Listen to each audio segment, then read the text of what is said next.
Ladies and gentlemen, members of the public, and our great Los Angeles City staff members, welcome to the regularly scheduled meeting of Los Angeles City Council's Planning and Land Use Management Committee.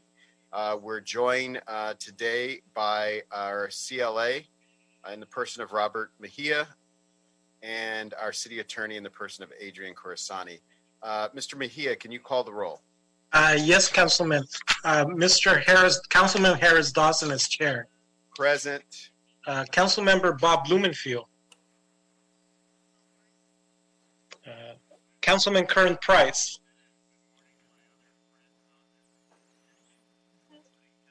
Councilmember Gilbert Cedillo. Pleased to be present.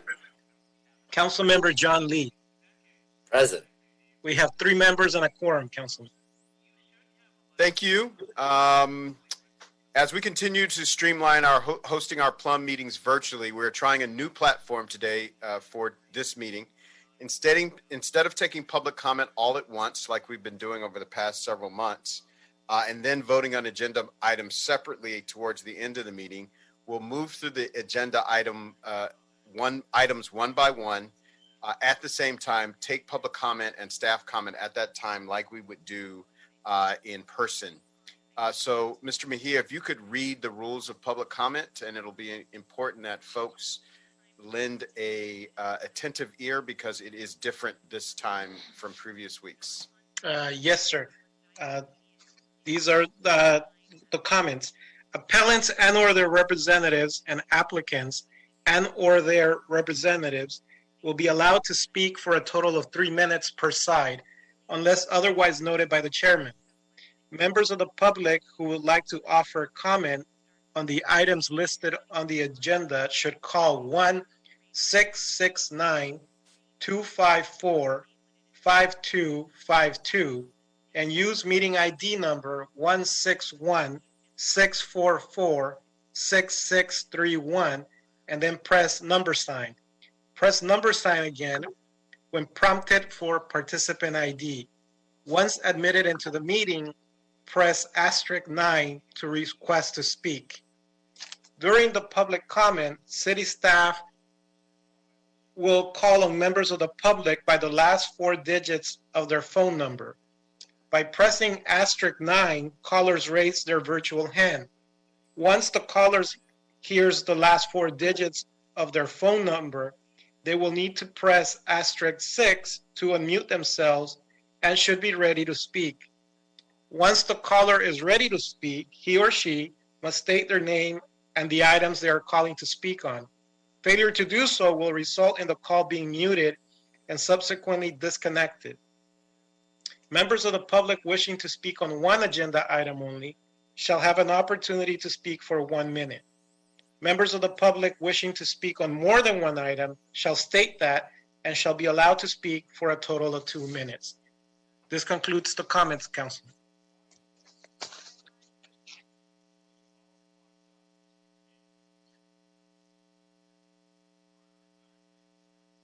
All right. Thank you, Mr. Mejia.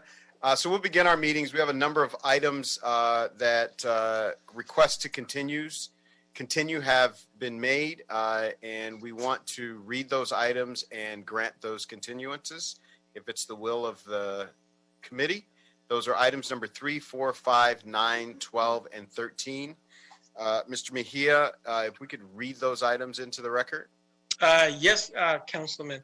Item 3, this is an item that is a track map appeal, and it contains 2 track maps. This item is being requested to be continued. Item number 4 is an appeal as well, and it contains 2 appeals, and it relates to a mixed-use project and various entitlements therein for the dispensing of a full line of alcoholic beverages and a site plan review. Item number 5, Councilman. Again, this is an appeal. This is appealing a tract map that it's for a re-subdivision of a project into 9 lots for condominium purposes. And item number 12, this is again an appeal. Various appellants, 4 appellants, they're appealing the tract map for a subdivision of 19 single-family dwellings. And item 13 rather, which is associated with item number 12, is an appeal as to the EIR, again for the 19-lot subdivision. And the last item that is being continued is item number 9, which also contains an appeal to the density bonus and a site plan review. And this is for the construction of a project that involves 102 dwelling units, Councilman. All right, thank you, Mr. Mejia. So I will move that we continue items number 3 and 4 to November 19th without objection. That'll be the order. That we continue item number 5 until December 3rd, 2020. Without objection, that'll be the order. We'll continue item number 9 to a date to be determined. Without objection, we'll continue item number 12 to November 12th, 2020. Without objection. And we will continue item number 13 to a date to be determined. All right. Okay. Do we need a roll call on that? If that is the pleasure, Councilman. It is not the pleasure, so we'll move forward. Thank you. Okay. That takes us to item number 6, if you can read that into the record. Yes, Councilman.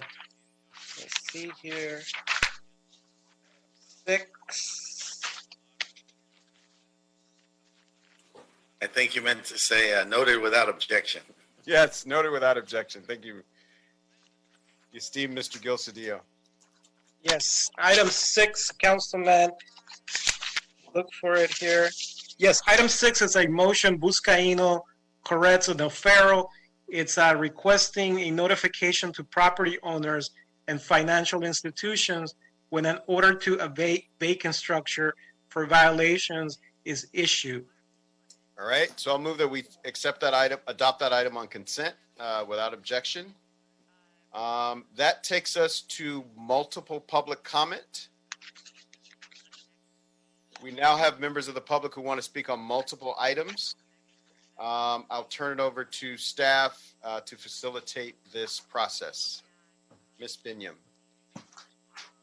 Members of the public who would like to offer public comment on multiple items at this time, please press star 9 to request to speak. So that would ding the raise your hand function so I know to call on you. So please press star 9.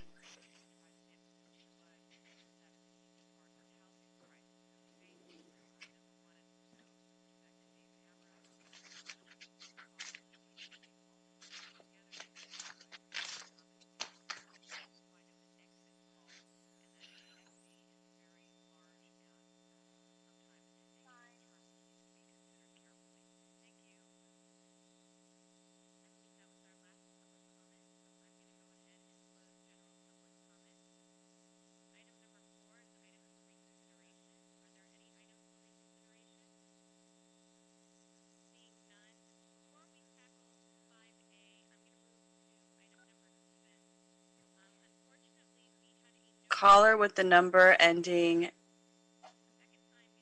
in 06.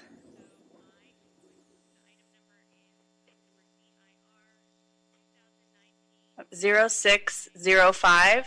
Can you please press star 6 to now unmute yourself? Hi, can you hear me? We can hear you. I want to know when general comment can be made that are not part of item comment. So now is the time for general public comment. Okay, great. So let me know when you're starting my timer, please. Your time has started. My name is Jennifer Wong, and my statement is K-Town, Koreatown, is hosting over 90 development sites within their boundaries in various stages of construction. If the pandemic has shown us anything, it's that we, the 130,000 stakeholders in Koreatown, are in desperate need of public green space, not to be confused with open space on rooftops, which only high-end renters can access. Juana, which you designated as a city historical monument in March of 2018, is one of the few green spaces we have. We would like you to note that Jameson Properties, the owners, have not been maintaining and watering it despite it being a protected landmark. Don't they receive taxpayers' money for upkeep? I know there are certain programs and tax breaks they get. We are the second densest neighborhood in America after Manhattan, and we would like a Central Park, if nothing else. Thank you. That is my statement.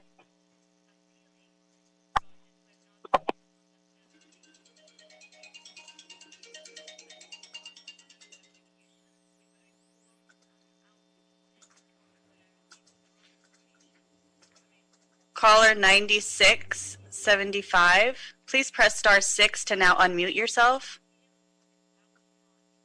9675.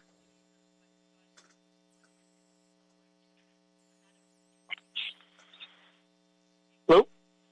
Hi. When do I start? You can start now, sir. Joe, item number 2. I have 2 quick questions. First question, if an EMMD has been abandoned, not in operation, has pulled no permits to date, or is still in ownership litigation and not in operation, how is DCR going to protect the social equity applicants from being disqualified because of a sensitive use of 700 feet? Second question is, how is DCR and Plum Committee going to protect social equity applicants that have been holding on to properties way before September 3rd, 2019, waiting on the Pcn process to start, when an EMMD have been relocated into the community plan after the start date, and now are within 700 feet of their locations? Thank you so much.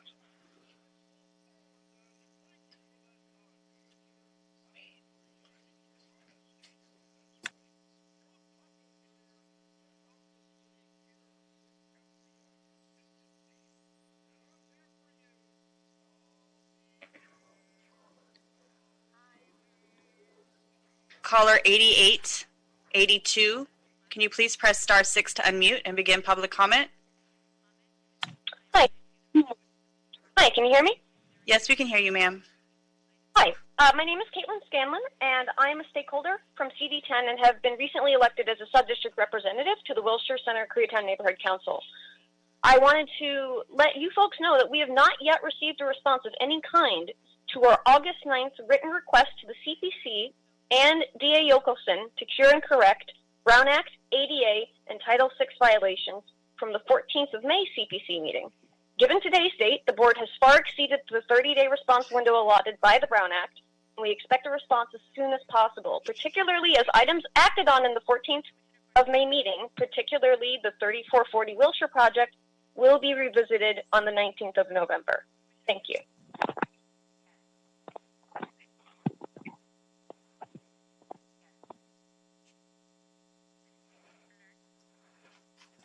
Caller 8258.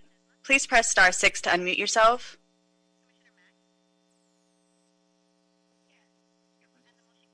Hello, my name is Victor de Alba, and I'd like to speak on item number 2. So you can begin your public comment. Thank you. Hi, again, my name is Victor de Alba. I work for United Coalition East, a drug and alcohol prevention program in Skid Row, which is a well-known recovery community. We support opportunities to increase equity, but we worry that the Pcn process may put our community at risk. We noticed that the DCR has a list of Pcn stakeholders, but many community organizations are missing from that list. We also feel that hotels in our community should be considered sensitive uses because they are operated by nonprofit organizations that often offer supportive services. So we please hope that y'all take this into consideration when looking at the PCN standards. Thank you.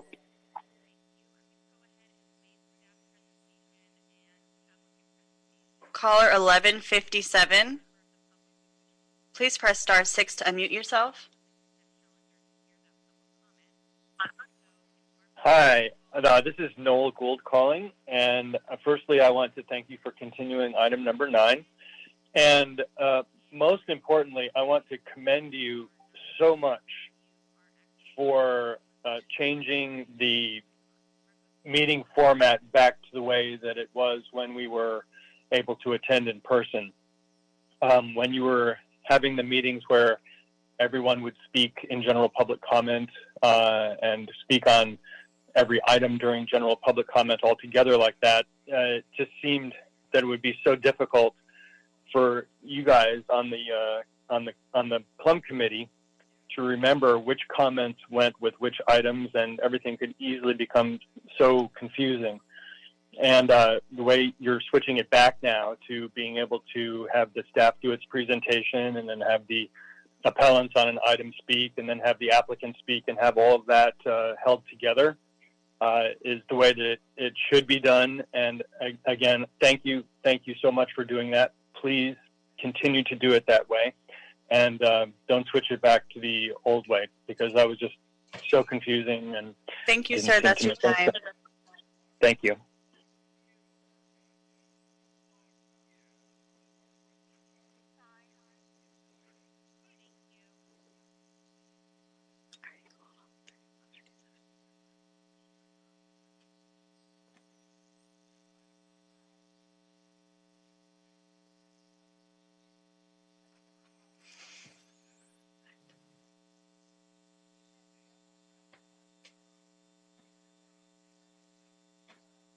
Caller 3347, please press *6 to unmute yourself.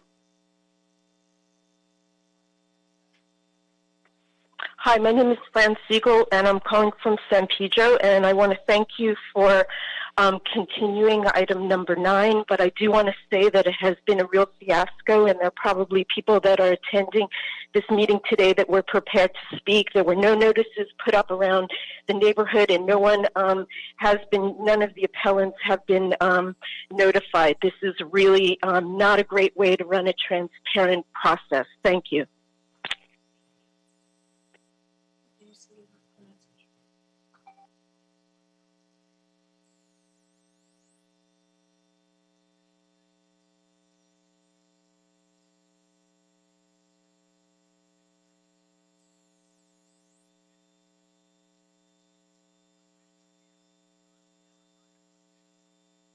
Caller 3157, please press *6 to unmute yourself.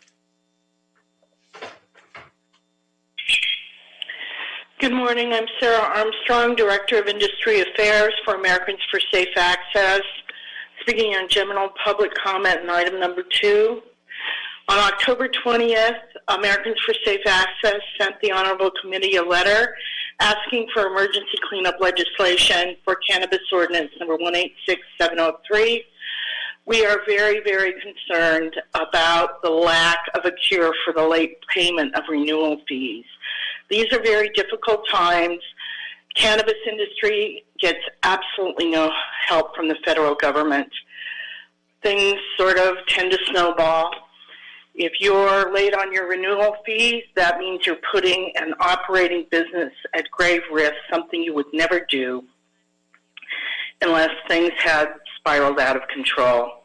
I hope that the Honorable Committee will soon act on this and that they will work together with CAT to craft a way for people who are having these kinds of problems when they're already operating a business to cure their late payments.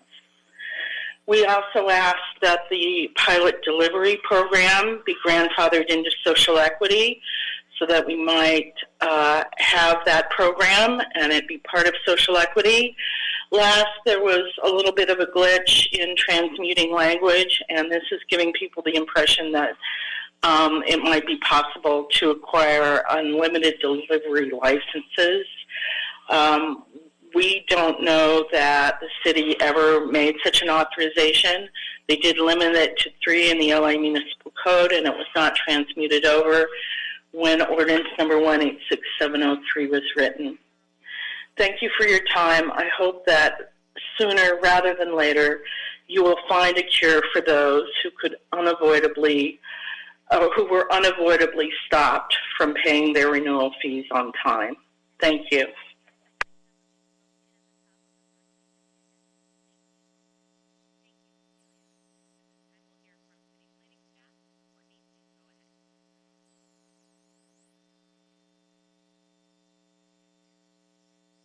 We have one more caller on the queue for general public comment, but you're calling in with a private number.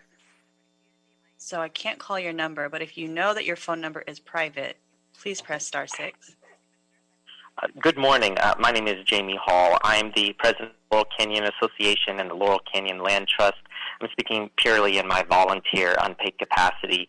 I'm just here to express my support to a new motion that was co-sponsored by Councilman Rue and Councilman Koretz. It's a proposal to have Los Angeles join the 30 by 30 conservation movement. It's an effort to preserve 30%, a minimum of 30% of California and the cities remaining open space and water. So right now our open space element hasn't been updated since 1973, and the city abandoned its open space update efforts a few years ago.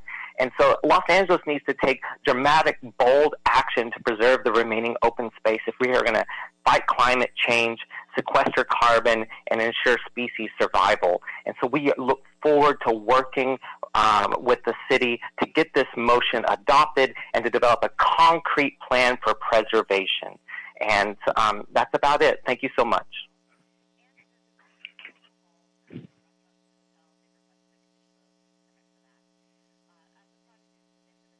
All right, I believe that concludes public comment on general public comment or multiple item speakers.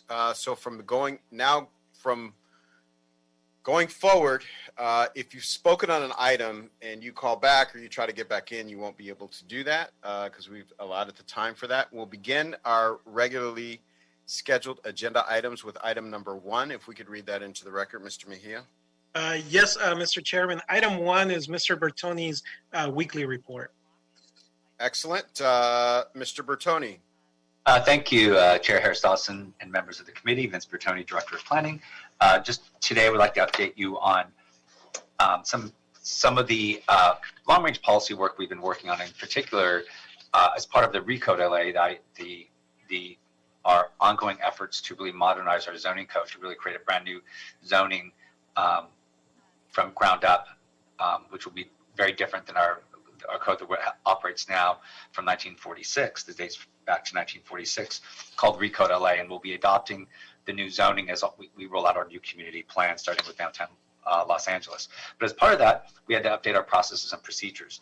So our process procedure ordinances really talks about, all the different procedures we have and all the different permits that we have, and things such as noticing and how long they stay in effect, and what are the findings we need to make, and things like that. This has been going an ongoing effort. We had this go to our city planning commission back in 2018. We had public comments about some public being confused in terms of what the difference was from the old code to the newly proposed code. We wanted to make sure that we really both took a look at all of those comments, take in all of the comments we're hearing from externally as well as internally within the city family in terms of understanding this new code, to making sure that we can have this really be truly an improvement over the existing code that can really truly actually do many things, including streamline our process and procedures. So we have actually we have prepared a new draft of that, which is going to have an annotated version, which really clearly tracks the differences from the current code that is in place today to this new proposed code, as well as online versions. We've created an interactive story map to really make sure that's very clear. So that's going to be released next week. It's going to be going through public outreach. We'll go through some open houses to take more public comment on it. We anticipate to bring that to our city planning commission in March, and then following that up to this committee a little bit later this year. I'll also have with me this morning Arthi Varma, our Deputy Director for Citywide Policy, who's really been overseeing that effort, and happy to answer any questions or take any comments.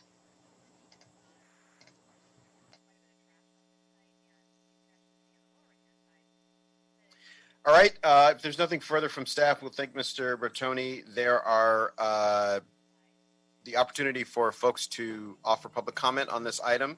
Are there any callers on item number 1?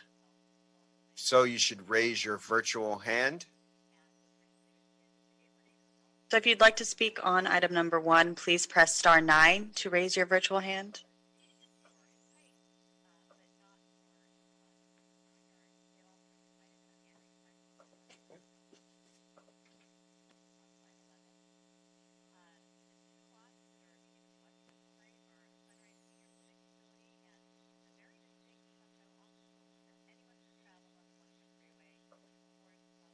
So it seems that there are no callers in the queue for item number 1. Excellent. Any questions or comments from committee members to Mr. Bertoni's report? All right. Seeing none, thank you very much, Mr. Bertoni. We look forward to hearing updates on these items in the future. We will receive and file item number 1. That takes us to item number 2. Before Mr. Mejia reads item number 2 into the record, I want to let everybody on the call know if you are interested in speaking on item number 2, now is the time to press star 9 to raise your virtual hand. Mr. Mejia, can you read the item into the record?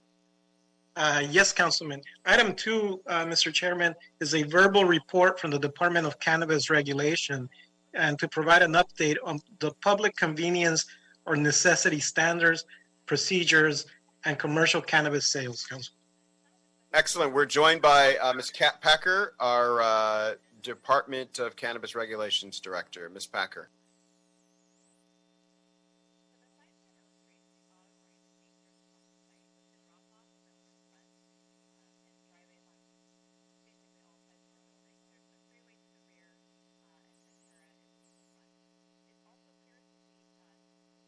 All right. Do we have a representative of DCR on the line? Rocky Wiles, Kat Packer. Good morning, Councilmember. Jason Kleen, Assistant Executive Director for the Department of Cannabis Regulation.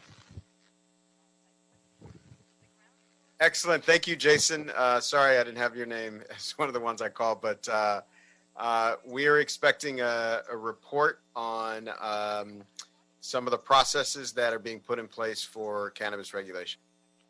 Yes, sir. I do have a presentation. If possible, may I please have the rights to share the PowerPoint slide that was submitted to the city clerk for this item? The clerk could help provide that access to the department.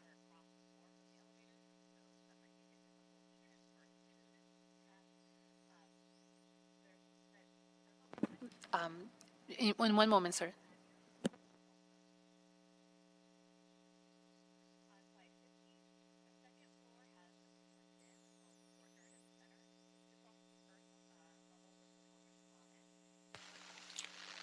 Thank you. I'm allowed to share my screen at this point. So the department has prepared a short PowerPoint presentation for the committee. This PowerPoint presentation is available under Council File number 20-0420.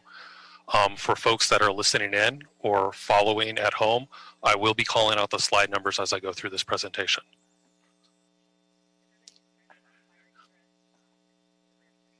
So I'm going to advance to slide number 2. In this presentation, I will share general information regarding the public convenience or necessity process. Today's presentation will cover the Pcn process, Pcn standards, Pcn workflow, Pcn information and procedure bulletin, Pcn request form, Pcn stakeholder input request form, application processes following a Pcn finding, and our new online commercial cannabis license application resources. I will now move to slide number 3. Today's presentation is going to share information regarding the retail storefront activity only. As a reminder for the committee and the public, due to recent amendments to the Commercial Cannabis Ordinance, the retail storefront application process is limited to social equity individual applicants until January 1st, 2025. As such, prospective social equity applicants seeking to apply for a retail storefront license may apply one of 2 ways. Applicants seeking to apply in a community plan area that has not yet reached undue concentration will be able to participate in the Phase 3 Retail Round 2 Lottery, which will be conducted next year. And applicants seeking to apply for a license in an area that is subject to a finding of undue concentration will have to go through the Pcn process, which is the subject of the conversation today. I'm moving on to slide number 4.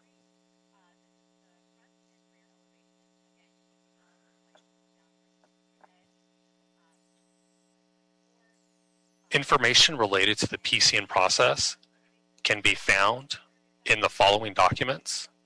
The Pcn procedure is actually located in Los Angeles Municipal Code section 104.03A4.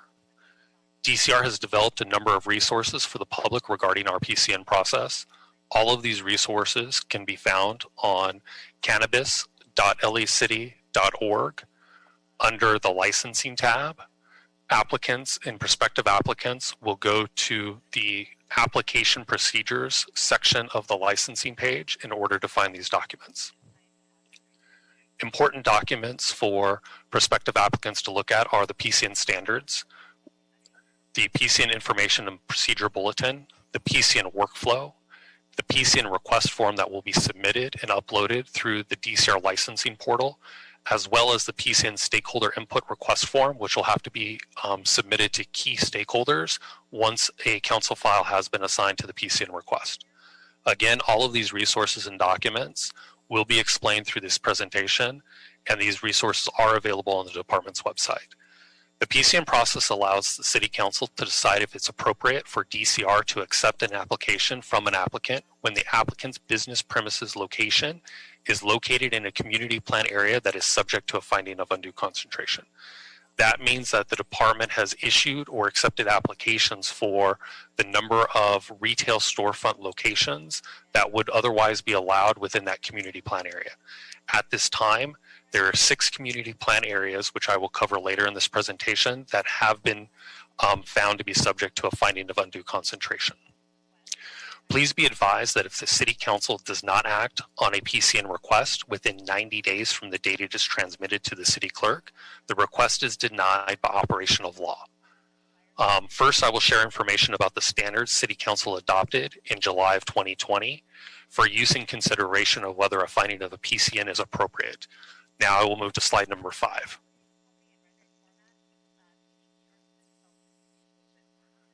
Again, in July, the City Council adopted standards to consider Pcn request. Those standards are as follows. The existing commercial cannabis businesses is in the requester's community plan area is concentrated in one area such that the requester's business located in another area would serve the public convenience or necessity, because it will provide an opportunity for folks to purchase cannabis in another area of the community plan that's not currently serviced by a licensed location.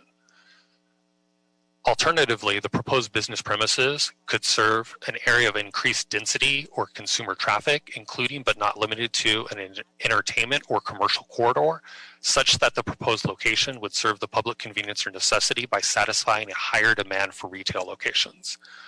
There are certain corridors within the city that have higher levels of density. So when they have one location, we do see lines around the block waiting for people to go in and purchase the cannabis. Given the COVID-19 pandemic and the distancing requirements, some communities have expressed frustration that there are constantly lines out the block. However, if there were additional businesses that may be located in that area, that would give consumers alternative opportunities to purchase from a licensed location. Now I'm going to move to slide number 6. The proposed business premises could also be located in an area with a higher number of unlicensed commercial cannabis retail establishments, such that the addition of a new licensed location would serve the public convenience or necessity by satisfying a higher demand for retail locations and reduce patronage of unlicensed establishments. And the last major point would be the requester's business would include clear, specified public safety related features, such that the operation of the requester's business would serve the public convenience or necessity by likely reducing crime or nuisance activity in the surrounding area. Moving to slide number 7. This is an overview of the Pcn workflow. The next several slides will outline resources available on the department's website. Again, our website is located at cannabis.lacity.org. This information can be found under the Licensing tab, under Licensing Information for Application Procedures and Resources. The resource titled Pcn Workflow illustrates the Pcn process and the related responsibilities and roles of the applicant, DCR, the city clerk, and the city council.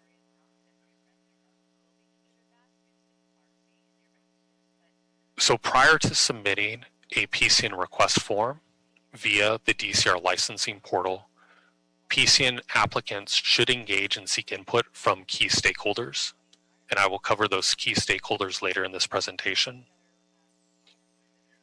Once they've started the engagement process, they will complete the Pcn request form and submit the form via DCR's licensing portal. DCR will review the request against the intent to file a Pcn request that was earlier submitted by the requester. Once we've reviewed the request, we will issue an invoice for the Pcn application fee. The applicant will have 10 calendar days to pay the fee. If the fee is timely paid, DCR will review the Pcn request and transmit the request to the city clerk. Once DCR begins reviewing the request, we have a period of 30 days to actually transmit the request to the city clerk.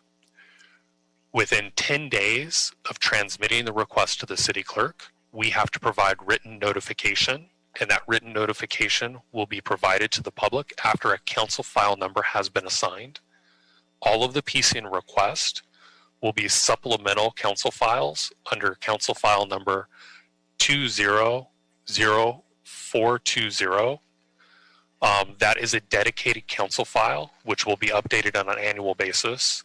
And all Pcn requests that are submitted within that calendar year will be submitted under the council file associated with that. So for next year, new requests would be submitted under council file 21-0420.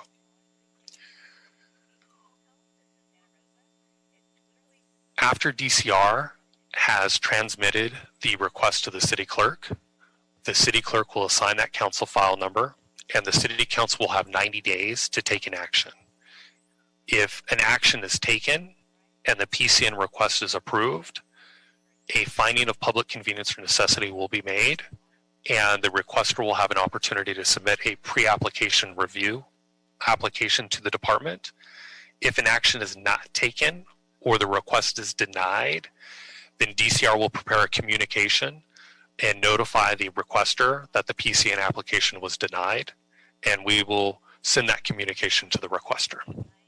The Pcn application fee is $1,592.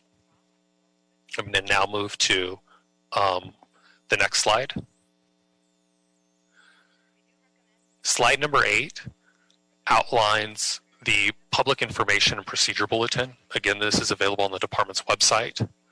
DCR has developed a resource to share information procedures related to the Pcn process. The bulletin includes an overview of responsibilities, associated forms, instructions, standards, and applicable code sections. On slide number 9, this is a copy of the actual Pcn request form. In this form, the applicant will explain how the commercial cannabis business will serve the public convenience or necessity, and explain how this request meets one or more of the city council's public convenience or necessity standards. DCR will not advise applicants on how to articulate how their application serves a public convenience or necessity. It is the applicant's responsibility to articulate this on the request form for the city council's consideration. Slide number 10. As described in the Pcn Information Procedure Bulletin, applicants shall engage with and seek written input from the following key stakeholders for the area in which the proposed business premises will be located. At a minimum, stakeholders should include the Area Neighborhood Council, the Los Angeles Police Department Division Area Station, the local Chamber of Commerce, and at least one substance abuse intervention, prevention, and treatment organization within the community plan area. Applicants will use the Pcn stakeholder input request form to seek input from these key stakeholders. A form will have to be completed for each key stakeholder. On slide number 11, It's the cover page for the application processes following a PCN finding. Once the PCN request has been approved, the applicant would move through the normal application process within DCR. Without a finding of public convenience or necessity from the City Council, an applicant is not eligible to apply for a retail storefront license in an area subject to a finding of undue concentration. Once the City Council has made the necessary findings to approve a PCN request, the applicant is eligible to submit an application to DCR. The first step in the application process is to apply for and complete the pre-application review process. If the pre-application review request is deemed eligible for further processing, then the applicant applies for and completes the temporary approval process. So the next several slides will describe that process. The pre-application review process is a new process that was created to reduce the barriers to entry and reduce the fees associated with getting into the DCR review process. The intent of this process is really to identify whether or not the proposed business premises is compliant with Los Angeles Municipal Code Section 10502 and whether or not all of the owners associated with the application are listed on the record. So through this process, the applicant will verify all of the primary personnel and owners associated with the record. DCR will review to ensure that all of those personnel are associated and listed on the application. Until the live scan process is available, DCR will accept attestations regarding compliance with Municipal Code Section 10403A1, which is the section of the Municipal Code that outlines certain characteristics that would disqualify an owner from being associated with a commercial cannabis license. And then the second major thing is the department will review the proposed business premises for compliance with Municipal Code Section 10502, which is the sensitive use and distancing restrictions of the code. Those are the two things that could disqualify an application for further processing, and we want to identify whether or not it's eligible on the front end. Once this process is completed, if the proposed application is eligible for further processing, we make a finding and a determination of eligibility, and that enables the applicant to move into the temporary approval application process. Moving on to slide number 13, I'm going to briefly describe the temporary approval process. The temporary approval process is the first point at which the applicant has actually created a sensitive use buffer around their proposed business premises location. So this is the point at which DCR has formally accepted an application for further processing, and we will not accept additional applications within 700 feet of that proposed business location. At this point, DCR will ask the applicant to submit additional information, including a proposed business premises lease and or property deed, as well as other documents associated with the temporary approval process. Again, this information is available on the department's website, and I will go ahead and move on to slide number 14.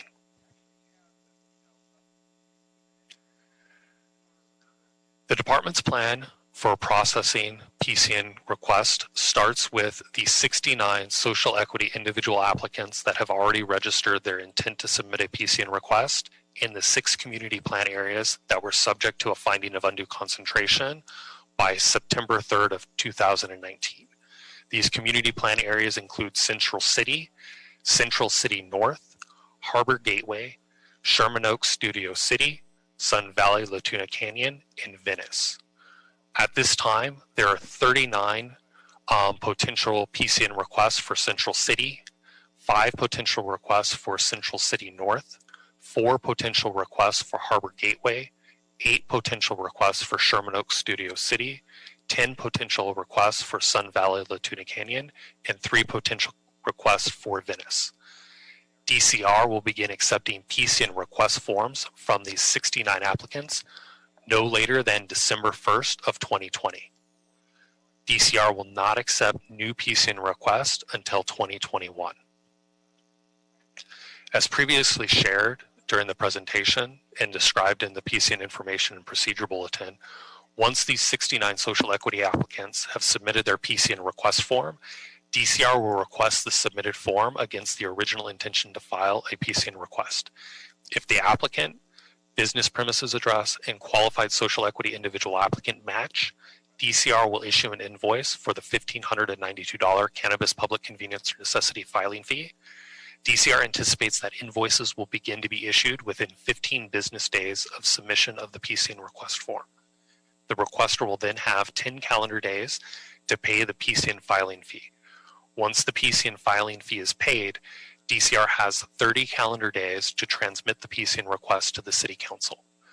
DCR will begin transmitting PCN requests to the Office of the City Clerk no sooner than mid-January after the winter recess has concluded. This will give Council an opportunity to utilize the full 90 days to consider any of these requests that are submitted. Again, DCR will not accept new PCN requests until 2021. Some additional information related to the PCN process. An executed lease or property deed is not required for the PCN process. If a PCN finding is made, the applicant will first go through the the pre-application review process to ensure that the proposed business premises location complies with the location and other requirements for commercial cannabis activity listed under Municipal Code Section 10502. If the applicant is deemed eligible for further processing, the applicant will be required to submit an executed lease or property deed with their temporary approval application. This process may enable the social equity applicant to avoid incurring property-related costs until after the social equity applicant knows a temporary approval application may be processed at the proposed business premises location. To the extent possible, prospective applicants should not execute leases or purchase property until after they know that they would be able to move forward in the actual application process. That will not occur until a PCN finding is made and after the department has completed the pre-application review process. The pre-application review process is normally completed within 15 to 30 business days.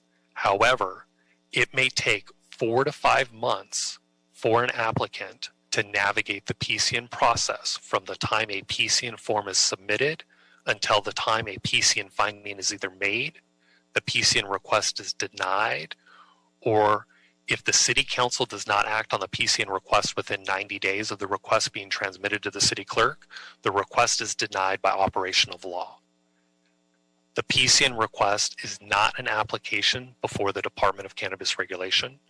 A sensitive use buffer is not created around a PCN request, so the City Council may consider PCN requests within 700 feet of each other. However, if a PCN finding is made and the applicant is deemed eligible for further processing upon successful completion of the pre-application review process, the business premises location will create a sensitive use buffer that may render the other PCN request ineligible. On the last slide, slide 15, it's just a snapshot of the department's website where different resources can be found. And that concludes the department's presentation. Staff are available if you have any questions. Thank you.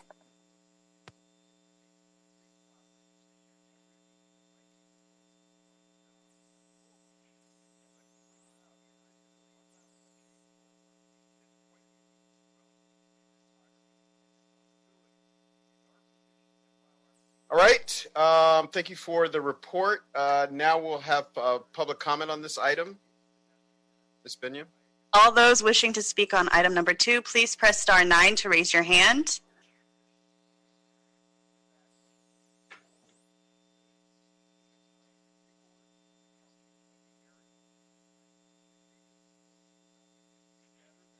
There are no callers on the queue for item number 2. Okay. That's surprising. We will note and file this item, Mr. Mejia, and move on to item number 7. Yes, Councilman. I'm sorry, Mr. Mejia, before you start, anybody who wants to speak on item number 7 who is on the line, now is the time to raise your virtual hand and get in the queue to speak on item number 7. Mr. Mejia. Yes, Mr. Councilman. Item number 7 is a motion Bonin Koretz. It's basically instructing the planning department to report back on potential evacuation routes in very high fire hazard severity zones. This item was also considered by the Public Safety Committee, and they approved the motion, Councilman. All right, we have a couple staff reports on this item, as I understand it, one from the Department of City Planning, and then we have some additions by Council District 11. Can we hear from Department of City Planning first?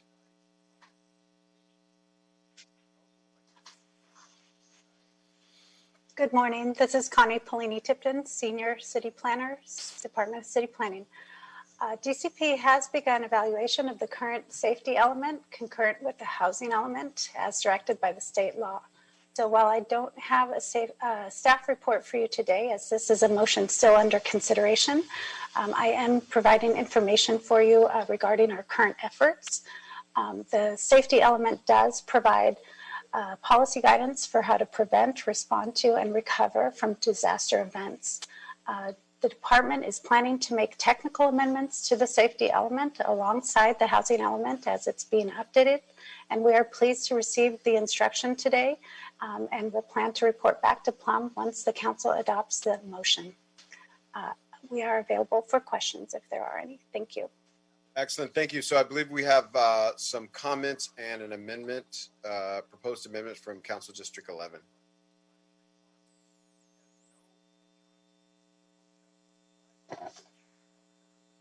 Good afternoon, Honorable Councilmember Harris-Salson and committee members. Jason Douglas, Senior Planning Deputy for Council District 11.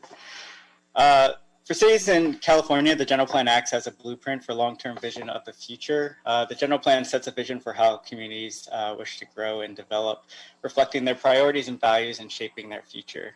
So currently, Los Angeles is required to maintain 9 mandatory elements of the General Plan, one of which is the safety element. So the purpose of the safety element is to reduce the potential short and long-term risk to life, property, and well-being resulting from fires, floods, droughts, earthquakes, landslides, climate change, and other hazards. It guides local decisions related to design standards, zoning regulations, and even findings required for discretionary actions throughout the city, particularly communities of increased hazard risk. Our city's safety element was last comprehensively updated and adopted by City Council in 1996. As other cities throughout California plan for the future and move to update their general plans, our 24-year-old safety element must be updated to explicitly address climate change, resilience, and environmental justice according to state law.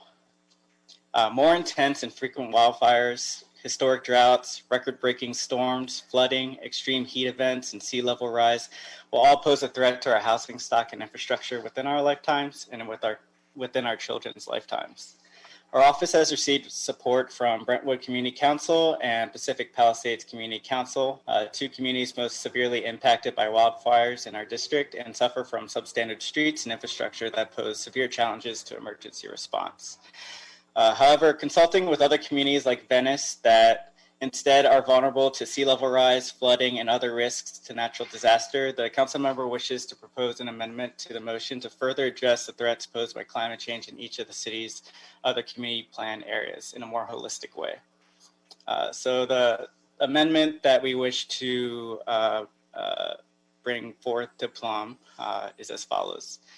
I further move that the City Council direct the Department of City Planning with assistance from the Emergency Management Department and other relevant departments to update the safety element of the general plan concurrent with the housing element update to address state and local goals for climate adaptation and resilience. The update shall build upon the local hazard mitigation plan and provide comprehensive climate vulnerability assessments that identify the unique risks climate change poses to the city and in each of the community plan areas to inform adaptive and resilient policies, objectives, and implementation measures. With that, the council member thanks you for your consideration of this motion and this amendment. Thank you. All right, so we'll move that amendment from CD 11, and now we'll go to public comment on this item. Please press *9 if you'd like to raise your hand.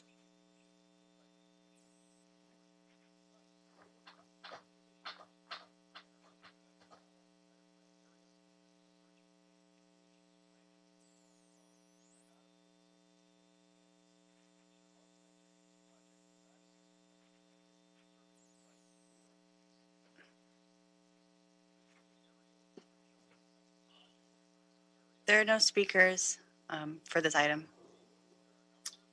Thank you. So I'll move that we adopt item number 7 as amended by CD 11. Can you call the roll, Mr. Mejia? Yes, Councilman Harris Dawson is chair. Yes. Councilman Bob Blumenfield, not in today. Councilmember John Lee. Yes. Councilmember Gilbert Cedillo. Yes. And Councilman Curran Price, I believe, is absent, but we have 3 members. That makes a unanimous decision. Excellent. Thank you, Mr. Mejia. That takes us to item number 8. Yes, Councilman. Item 8 is a communication from the mayor relative to the appointment of Ms. Juana Torres to the South Valley Area Planning Commission.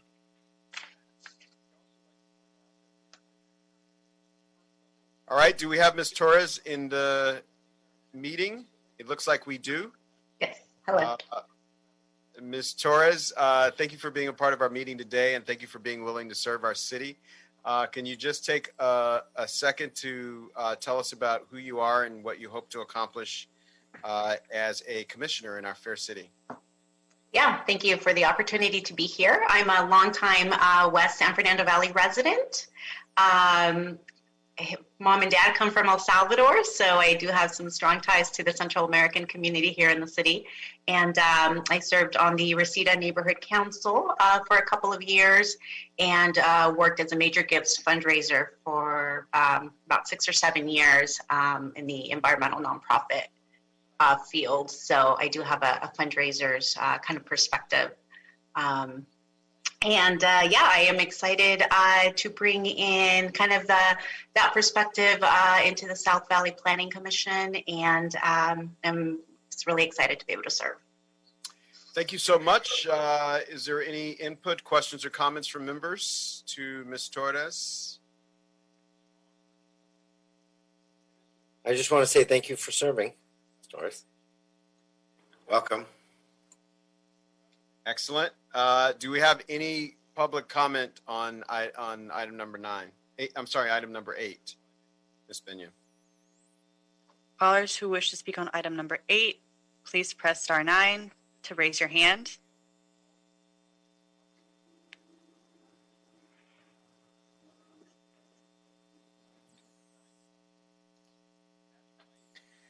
It means you're doing a good job, Commissioner. Pardon me? No callers have raised their hand. Excellent. That means you're doing a good job, Commissioner. Everybody's happy. Good thing. Mr. Mejia, can you call the roll? Yes, Councilman. Councilmember Harris Dawson as chairman. Yes. Councilmember Bob Blumenfield, I believe, is absent. Councilman Curran Price, absent. Councilmember Gilbert Cedillo. Yes. And Councilmember John Lee. Yes. Unanimous vote. Excellent. Thank you so much, Ms. Torres. Thank you all. Item number 10, Mr. Mejia. Yes, Mr. Chairman, item number 10. This is an item that is being appealed. It contains 3 appeals. They're appealing the environmental clearance and conditions that were imposed by the zoning administrator relative to the operation of the Stewart Hotel. All right. I believe we'll begin this conversation with a set of comments from Department of City Planning in the person of Mr. Theodore Irving. Yeah. How you doing, Mr. Chair? So just before I get started, I just want to take this opportunity to clarify the agenda's project description. So this is a revocation and determination report from the Planning Department and the Zoning Administration. And I also want to clarify that the project description should have had included a request to modify condition number 26 that was omitted from the project description. So I just want to clarify that before proceeding. This is Terry Kaufman Macias in the City Attorney's Office. I just want to clarify that if the appellants still aren't on the call, that they received notice of the item. It's a little unusual to not have an appellant on a case like this be present. Okay. So thank you. Okay. So the subject of this revocation appeal is a a 7,600 square foot site that's improved with a 4-story, 66-room hotel. The project is a rectangular shaped site. It's on R4, has a frontage of 127 feet along the east side of Union Avenue and a frontage of 60 feet along the north side of Cambria Avenue. A certificate of occupancy was issued in 1923 for this existing hotel. The site, at the time of the site visit, the hotel exterior appeared to have been recently painted, and the hotel's interior and exterior appeared to have been improved, or had some improvement, since the 2003 actions that were issued by the zone administration. Again, at the time of the staff site inspection, the property owner was in the process of making some tenant improvements to the entirety of the property.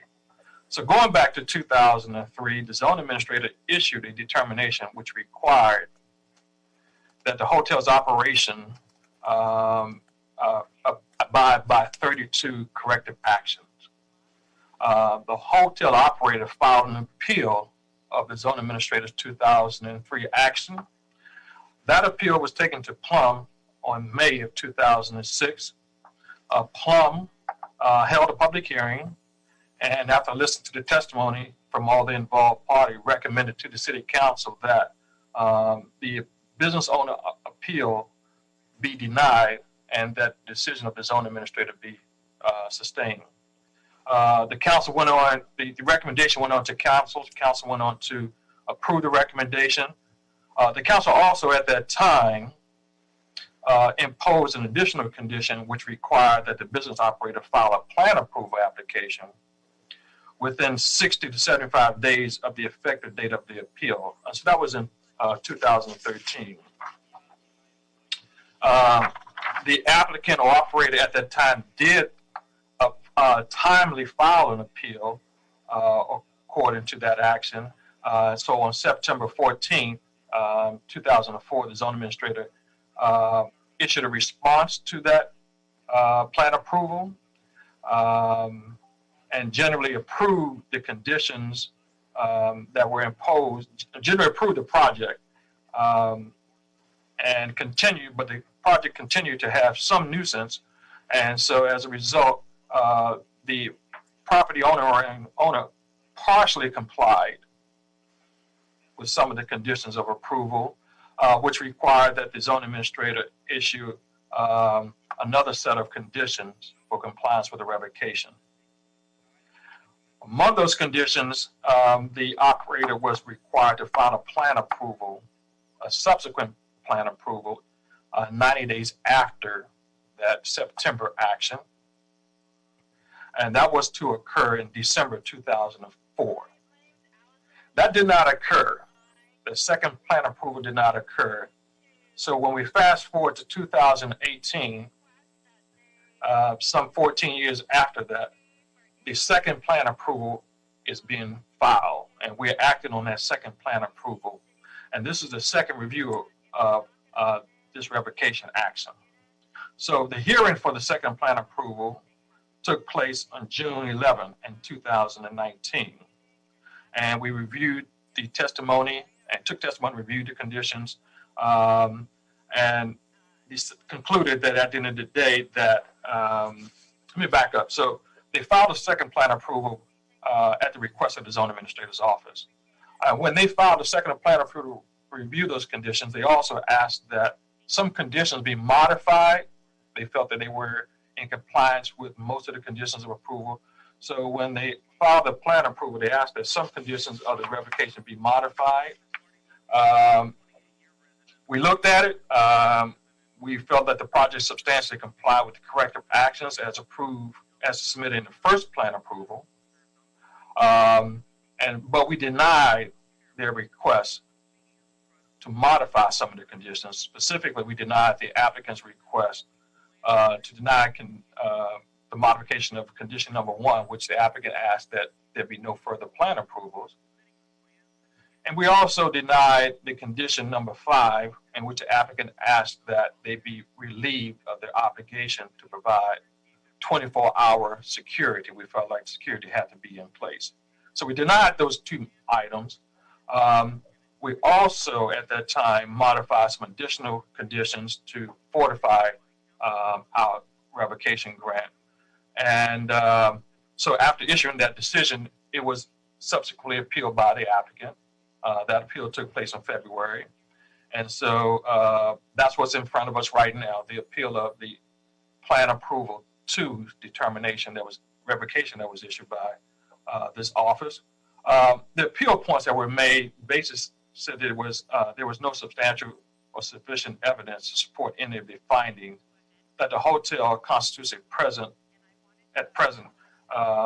constitute a public nuisance. And so I won't go into the details of that. The applicant or the appellant will be here to talk about that. But during the public hearing, we heard testimony that there were some concerns about the illegality. The illegal activity was operating on that site. There was prostitution. There was some transient activity. There was some loitering on the site. Testimony was provided that 911 calls for the site were routinely filed at the LAPD. There were some battery calls, domestic violence, rape, disorderly conduct. There was also testimony provided that the residential hotels offer long-term housing, and that it was a protected class of housing that cannot be LS'd out.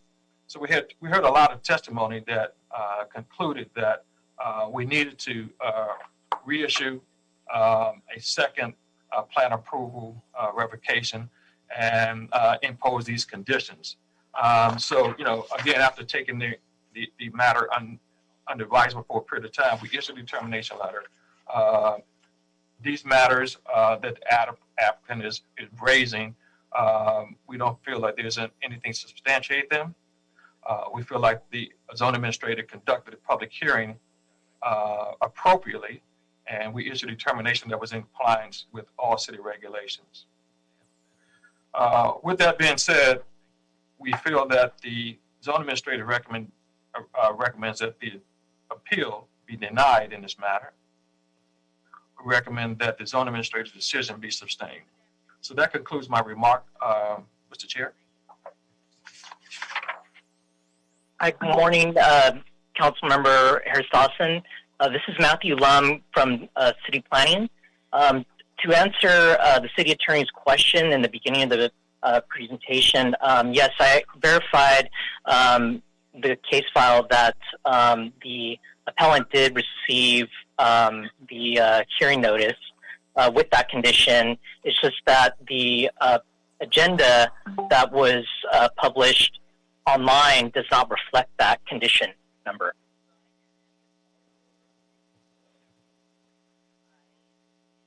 All right, thank you for that clarification. I believe we have a representative for all three appellants, and we will aggregate the time of each appellant to this speaker, and they'll have up to 9 minutes to speak. So if we could bring that representative onto the call at this moment.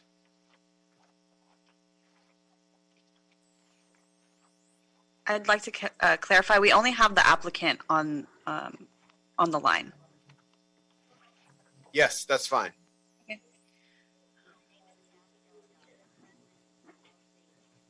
Frank Weiser, can you please press *6 to unmute yourself?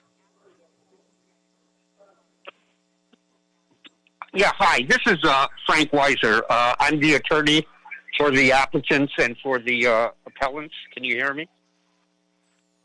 Yes, we can hear you. Okay, thank you very much. So we have been here. We are all here, the appellants and the parties who want to speak. That would be Mr. Ahir and Mr. Patel. And I wanted to be just go through this briefly. I was the attorney from the inception of the appeals that started back in, as I believe the individual who was talking earlier from staff, going back to, I think, 2000 or 2002. So I do know about the litigation history, and I think there is one point missing. We had a federal challenge. That federal challenge went before Manuel Real. He dismissed our case. We went up to the Ninth Circuit. That circuit case was reversed. So there was a gap in there in which we did reverse one of the CUP conditions that had been placed on the property. I think it was back in 2004. And then there was a gap of some 10, 12 years where we never heard anything from the city. During that interim time, we had contended that the property was not a nuisance and that it was operating. But during that period of time, Mr. Patel, Babubhai Patel, the owner, put a lot of effort anyway to try to rehabilitate and improve the property. He eventually ended up leasing it to one of the appellants here that I filed an appeal on behalf of, Pravina here, who's invested over $1 million into the property. The property is completely different in both the aesthetics and the way it operates from the way it was back in 2000, 2004. We believe there's really no evidence that this property is operating as a nuisance. As I understand it, there were not a lot of people from the public who came to the original zoning administrator hearing. There was one individual across the street who was really kind of a gadfly, and he's litigated with us on other cases. We don't feel he has any credibility, but there are no real nuisance issues at this property. So we don't think there is substantial evidence. But putting that aside, assuming arguendo that you take that position, some of these conditions are plainly and flatly unconstitutional. And I would like to point out one to start with, and that would be item number 23, which I think talks about taking and gathering information from tenants and then making it available on demand to city officials, including LAPD. I was the attorney who litigated on behalf of 40 motel owners back in 2015, the City of Los Angeles versus Patel case that eventually went up to the U.S. Supreme Court, and there was a 5-4 decision. That's at 576 U.S. 409, 2015. We invalidated facially on Fourth Amendment grounds 4149 motel search orders. That is the exact same type of language you have in this condition. And even though this is a CUP condition, I would point out that I had a case now in the Ninth Circuit, a case called Axar Global Investments versus City of LA at 817 Federal Appendix 301, 2020, in which a motel in South Central had CUP conditions imposed on it, the same type of search conditions that you have here. The Ninth Circuit reversed the dismissal by the district court, finding that we had alleged, based on the Patel case that I won in the Supreme Court, a proper Fourth Amendment claim. So I think that condition is just plainly unconstitutional and should go out. As far as item number 5, dealing with the 24-hour security guard, whatever evidence you may feel that needs mitigating, it cannot justify a 24-hour security guard. It's just so onerous. The regulation goes so far that it would constitute a taking of Mr. Patel and his lessee, Mr. Ahir's property, under the Fifth Amendment. So we don't believe that that is justified, but certainly Mr. Patel would work and Mr. Ahir would work with the city for some kind of lesson type of security. We've been very successful with other motel owners using security patrols. But a 24-hour security guard are only in the most absolutely onerous situations where you have a judge who's got, really a property with a lot of nuisance activity. And I just don't see the type of evidence that the city has submitted that would justify that. Then finally, going to, I think, items 34, 35, and 36, which is the residential hotel aspect of the hotel. That is being litigated by me in the Ninth Circuit, not only on behalf of Mr. Patel and Mr. Ahir, but a group of other residential other Asian Indian motel owners who believe that this residential hotel ordinance is just unfairly being applied to them. Their motels are older motels. They were not designed for residential use. And oddly enough, and I think this raises a due process issue under the void for vagueness doctrine, Mr. Patel's, this property has been issued a transit occupancy tax license for some 30 years. And to this date, it collects transit occupancy tax. And the city collects it and accepts it. which is totally contradictory to the residential hotel ordinance, which acts like an apartment building, in which you don't collect TOT or transit occupancy tax. So the city can't have it both ways, where they collect from the public TOT and then say that this is a residential hotel. We don't believe these conditions to be imposed, certainly not as part of this CUP. So with that, we would submit, we would ask that there be a modification. We don't believe the CUP should be imposed at all, but if the CUP does stay there, those conditions that I pointed out should clearly be deleted or modified. Thank you.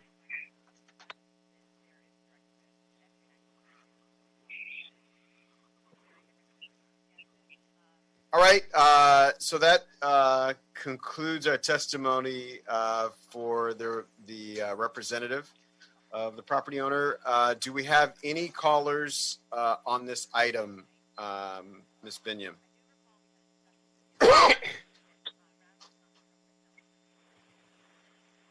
I believe the property owner is here. I hate to interject, but he would like to say something. Mr. Patel and Mr. Ahir, who is his He just lessee. gave all their time to you. They should have stopped you. Okay. All right, but come on very quickly. All right, I'm going to hand my phone to Mr. Patel first, and he'll just take a minute. My name is Balu Patel, and I've been having this hotel long time, and we are trying to work with the city, and we had patrolling guys also all the times, and we did spend lots of money on this building, and the room size is so small, so it can be used as a apartment or a residential. And we are paying the transient tax plus the other permit too for the housing department.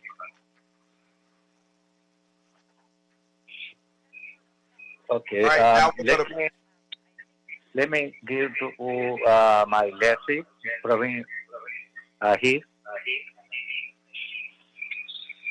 Hello, good morning. My name is Mr. Ahir, and I'm the police holder for this tour hotel. And I do manage myself with my people at the hotel. They keep this place very nice and clean. We don't see any problems at this time right now. At this time, there is clean up everything. Now, we should afford to put money on it and clean out and renovate all the rooms. It's very nice and clean. And if you have a on-site patrolling security company, they come time to time. And there's some people hang out in the front area and we clean out pretty much. We do 24 hours this on-site time to time. And this is just safe and clean for the people who stay in the hotel. And we do have a front desk open 24 hours. And pretty much, I don't see any problem in this hotel. Since we renovated update our hotel, and everything is pretty effective. A lot of money. Yeah, we have put a lot of money onto renovation on it. Over $1 million. Yeah. Around more than $1 million we put it on. Terry Kaufman, Macias City Attorney's Office. Just to make clear, this case is not about revocation today. It's just about continuing conditions imposed on the use and the appeal related to that. Thank you for that clarification. All right, can we go to public comment on this item?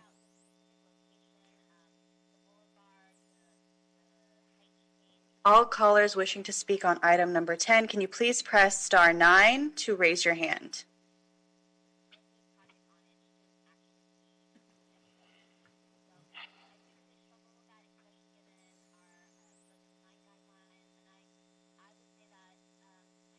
No callers have identified themselves for this item. All right, thank you for that. That concludes our testimony on that. Any questions or comments from members? Seeing none, I believe we have a recommendation to deny this appeal. Mr. Mejia, if you could read that into the record and call the roll. Yes, Councilman, the recommended action is to deny the appeals file, the 3 appeals, and as represented by Mr. Frank Weiser, and thereby sustain the determination of the zoning administrator for the continued operation of the motel known as the Stewart Hotel and the conditions that were imposed by the zoning administrator, inclusive of condition 26 that was not noted on today's agenda. Thank you so much. Mr. Cedillo, I see you went off mute. I want to make sure you don't have anything to add to this discussion. I'm going to vote against the recommendation. I'm not satisfied that we've heard current evidence of these to support these conditions and support the maintenance of the conditions. I haven't heard anything, frankly. We've got a very interesting story about when this began, and it's a 97-year history, and we've got the last 17 years covered.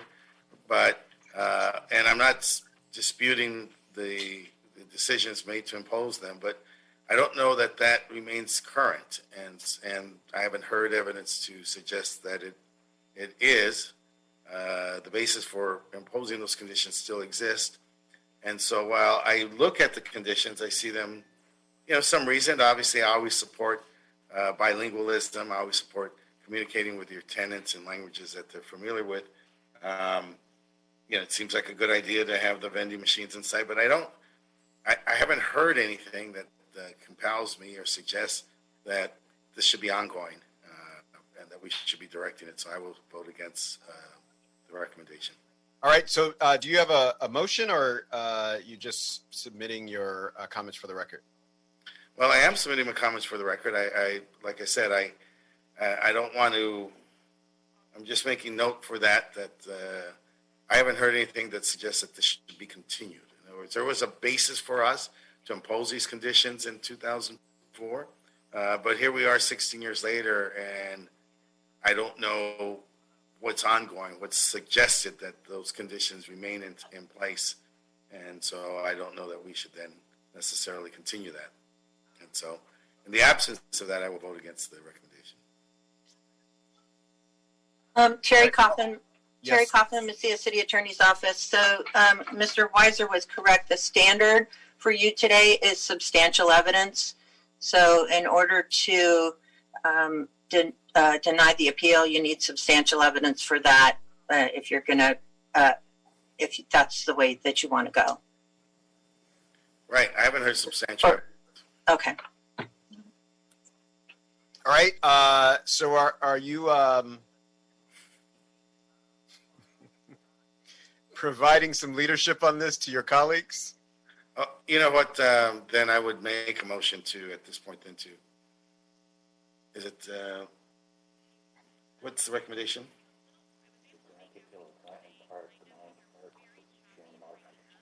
Council member, are you making a motion to grant the appeal? Yes. Yes, the appeal is brought forth by the property owners, right? All right. There's a motion to grant the appeal. Is there a second? I will second it. Seconded by Mr. Lee. All right. That's the question before us at this moment. Mr. Mejia, can you call the roll? Yes, Councilmember Harris Dawson. Yes. Councilmember Bob Blumenfield is absent. Councilmember Curran Price absent. Councilman Gilbert Cedillo. Yes. Councilmember John Lee. Yes. So we have a unanimous action to grant the appeal. Thank you so much. That moves us to item number 11. Remember, if you want to speak on item number 11, raise your virtual hand now. It's *6. *9 to raise your hand. *9 to raise your hand. Do so now if you want to speak on item number 11.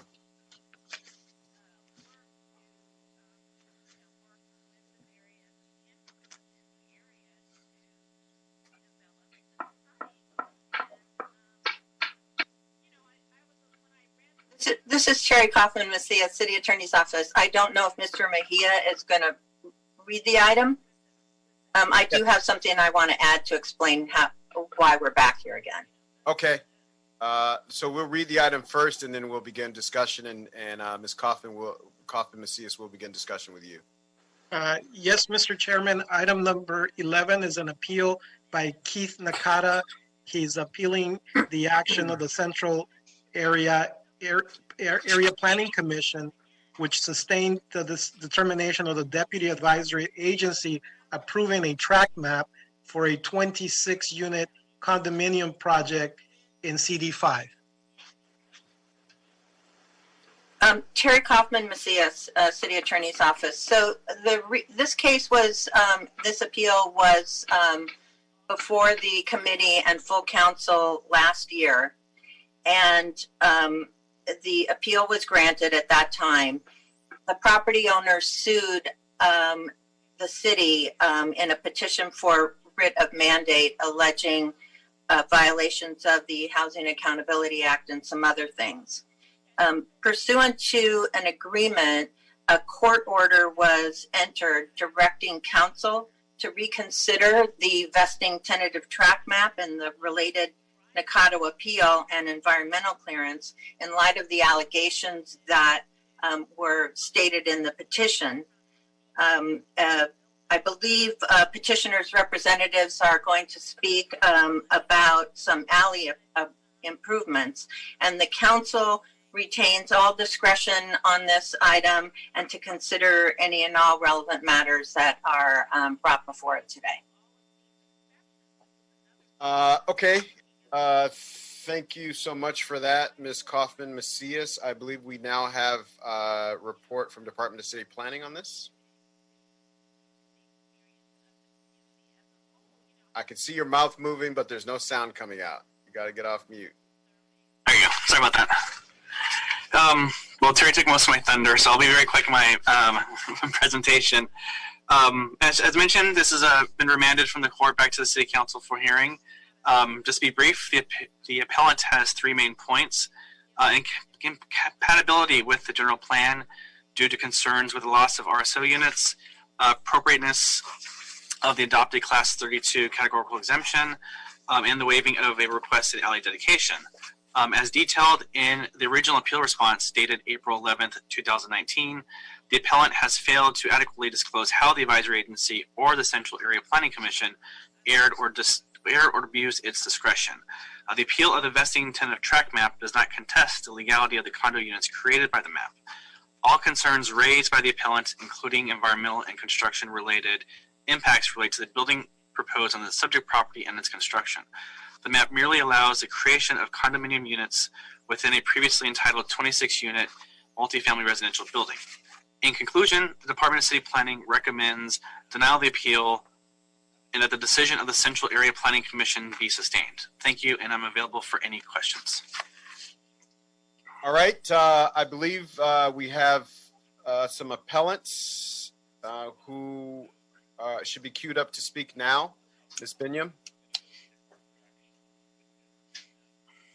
Keith Nakata, can you please press *6 to unmute yourself?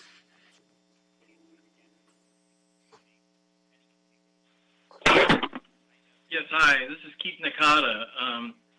As the original appellant in this case that was decided previously on April 17, 2019 by the full City Council to support my appeal in a unanimous decision, 12-0, overturning the Central Area Planning Commission and disapproving the vesting track map, 74129. Also, the motion disapproved the category exemption pursuant to CEQA guidelines for the Class 32 and related CEQA findings that were submitted and adopted the revised substitute findings. Councilmember Caress vigorously supported my appeal at the hearing. Now we are back to supposedly rehear this case. Plum already heard this case on April 16, 2019 and voted to unanimously make no recommendation in a vote of 5-0 and move it forward to the full City Council.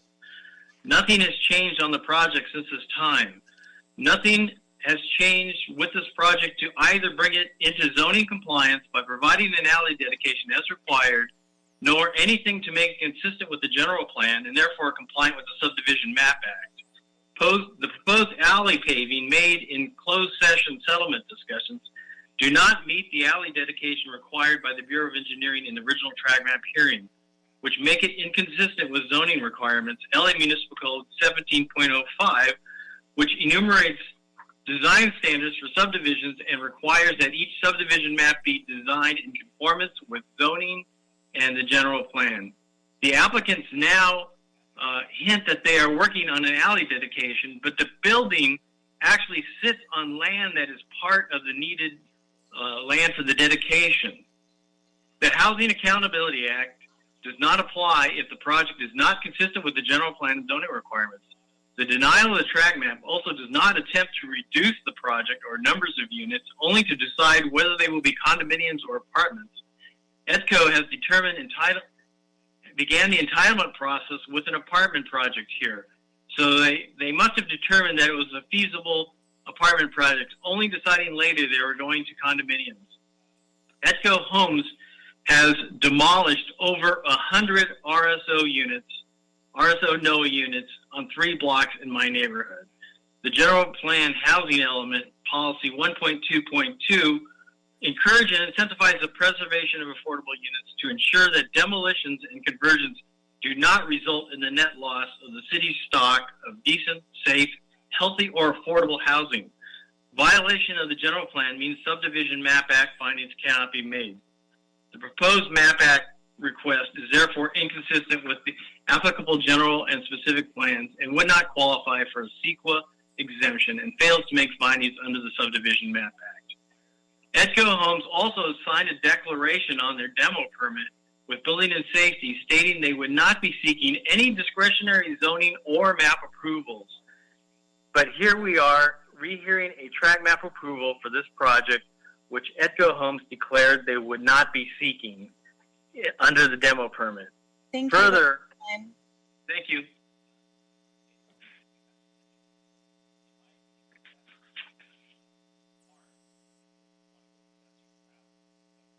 All right, do we have a second representative to speak, Ms. Benya?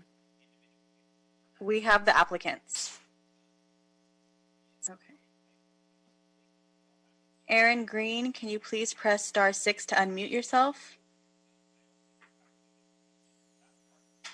Good morning. Can you hear me? Yes, we can hear you. All right. Thank you. Chairman Harris Dawson, council members Sidio and Lee, good morning. My name is Aaron Green. I'm representing EDCO Homes this morning. My EDCO is the applicant for the tract map and the dedication waiver.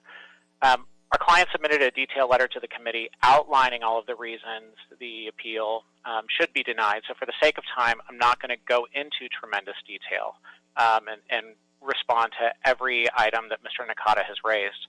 I'll note we're back here at Plum on this appeal because there were issues last time. That's why we're here again. I would ask that as the ultimate decision of the committee today that you would reflect upon what the DAA has recommended, the director has recommended, the APC has recommended, and staff has recommended, and deny this appeal. As an important matter of context, we're not talking about a project. A density bonus and an approval for a project has already been granted. Building permits have been issued. This site is under construction and nearly complete. So the only thing before you today is the question of whether or not to approve a tract map and a dedication waiver. Mr. Nakata has made and sort of went into some very detailed discussion about why he believes that the map does not comply with the general plan. But contrary to what Mr. Nakata has alleged, compliance with the plan doesn't mean that every single word of the plan is embodied in the approval. It simply means compliance with the objective standards of zoning and overall consistency. The Housing Accountability Act, required that the city notify my client if there were any inconsistencies with the general plan within 30 days of deeming the map complete, and that hasn't been, my client hasn't been notified because staff hasn't found any inconsistencies. there is no significant evidence of any kind that the director, the deputy advisory agency, or the APC missed. They didn't err when they previously approved the map and denied these appeals. And one thing that I think is important, there's this assertion by the appellant that there is a CEQA impact by granting the map. And I just want to be really clear, when a density bonus was approved on the site, that was when the project was approved, and there was no CEQA impact, significant impact. So Mr. Nakata's argument is that if it's a condo building as opposed to an apartment building, there's an impact. But that's not the case. There's no basis in CEQA for that, and that argument's been struck down. And as I mentioned, the Housing Accountability Act applies here. This is a condo building, but the Housing Accountability Act applies to both rentals and condos, although we normally hear about it in the context of rentals. As I mentioned, there is a tremendous amount of evidence in the record that I won't go into as to why the committee should recommend to council that you sustain the APC's findings and deny this appeal. So that would be my request, and I am here to answer any questions. Thank you very much.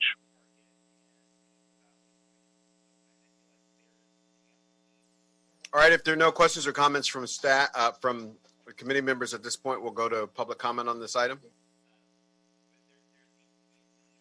Those wishing to speak on this item, can you please press *6? Or actually, I'm sorry, press *9 to raise your hand.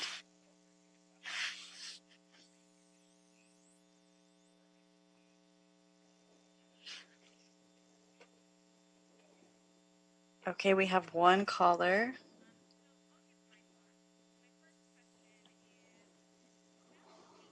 Caller 8423. Please press *6 to unmute yourself. My name is Steve Mayer. On April 17, 2019, the council voted to adopt the new findings, affirm the applicant's appeal, or the appellant's appeal, and disapprove the categorical exemptions. The applicant lost fair and square. They didn't like the decision, so they filed a CEQA lawsuit, not unlike Trump suing about the election result. The applicant is using a CEQA loophole just like they're using a loophole to file for a condo tract map after they already started construction on by-right apartments. And the tactics that the applicant used to cause the rehearing smacks of the appearance of pay to play. Are you or your staff guilty of that? Of course not. But ETCO actually accused city employees in its CEQA lawsuit of nefarious and illegal acts. Did they present any evidence to the court? No. That is not fair. Did the applicant present anything new at this hearing? No. The facts today are the same as they were in April 2019. Nothing has changed. Affirm the council's 2019 decision. That will send a message to all developers. Play by the intent of the rules and we'll help you. Otherwise not. Thank you.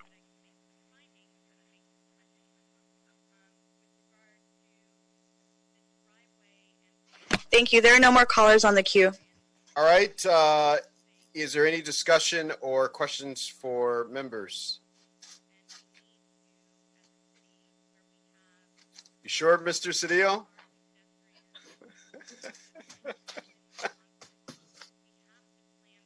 All right.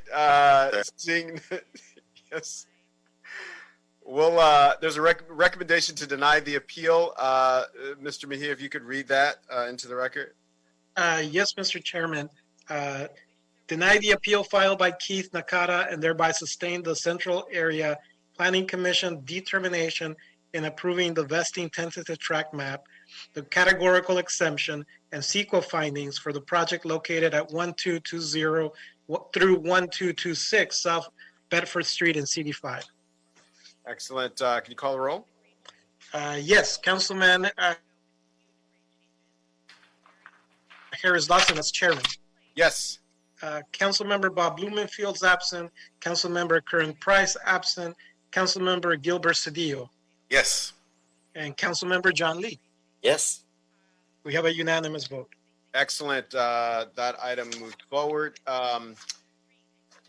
can you confirm, Mr. Mejia, that we've concluded our business for today's agenda? Yes, Councilman, that concludes the agenda. Excellent. We're adjourned. Thank you so much. Thank you.